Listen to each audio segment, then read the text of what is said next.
உங்கள் தொகுதி வேட்பாளரை பற்றி தெரிந்து கொள்ள வேண்டுமா? உடனே உரிமை செயலியை தரவிறக்கம் செய்யுங்கள். கல்வி முதல் சொத்து விவரம் வரை அனைத்தும் ஒரே இடத்தில். சிந்தித்து வாக்களிப்போம், மாற்றத்தை உருவாக்குவோம். சூப்பரா இருக்கு, ரொம்ப நல்லா இருக்கு. வெற்றி வாய்ப்பு நல்லா இருக்கு.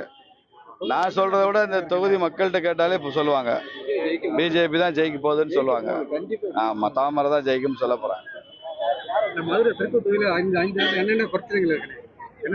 எல்லாமே பிரச்சனை தான். எதை சொல்றது எதை விடுறதுன்னு தெரியல. எல்லாமே பிரச்சனை தான். குப்பையில இருந்து, சாக்கடையில இருந்து, கஞ்சால இருந்து, போதையில இருந்து, குடியில இருந்து, குற்றங்கள் கூடுதல இருந்து, எந்த இன்ஃப்ராஸ்ட்ரக்சர் டெவலப்மெண்ட்டுமே இல்லைங்க. எல்லாமே பிரச்சனை தான்.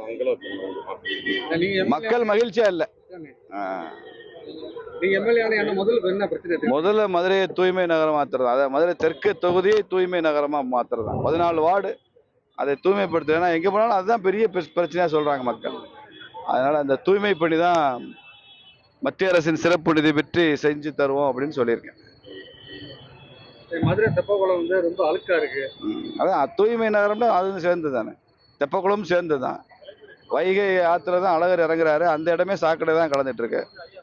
அதனால சாக்கடை கலக்கிற வைகையை கூட தூய்மைப்படுத்த, குறைஞ்சபட்சம் அந்த இடத்துலயே தூய்மைப்படுத்தணும்.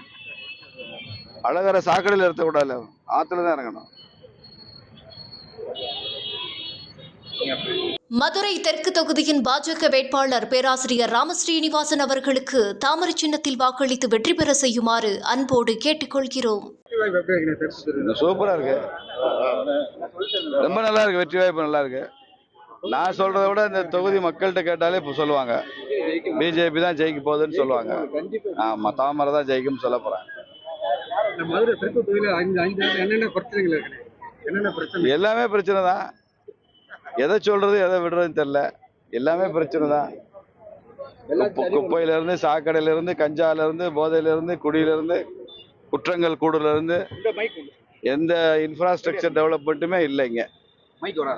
எல்லாமே பிரச்சனை தான். மக்கள் மகிழ்ச்சியா இல்ல. முதல்ல மதுரையை தூய்மை நகரம் மாத்துறது, அதாவது மதுரை தெற்கு தொகுதியை தூய்மை நகரமா மாத்துறது. 14 வார்டு அதை தூய்மைப்படுத்துறதுனா எங்க போனாலும் அதுதான் பெரிய பிரச்சனையா சொல்றாங்க மக்கள். அதனால அந்த தூய்மை பணி தான் மத்திய அரசின் சிறப்பு நிதி பெற்று செஞ்சு தருவோம் அப்படின்னு சொல்லியிருக்கேன். மதுரை தெப்பக்குளம் வந்து ரொம்ப அழுக்கா இருக்கு. அதான் தூய்மை நகரம்னா அதுவும் சேர்ந்து தானே, தெப்பக்குளம் சேர்ந்து தான். வைகை ஆத்துல தான் அழகர் இறங்குறாரு, அந்த இடமே சாக்கடை தான் கலந்துட்டு இருக்கு. அதனால சாக்கடை கலக்கிற வைகையை கூட தூய்மைப்படுத்த, குறைஞ்சபட்சம் அந்த இடத்துலயே தூய்மைப்படுத்தணும். அழகரை சாக்கடையில் நிறுத்தக்கூடாது, ஆத்துல தான் இறங்கணும்.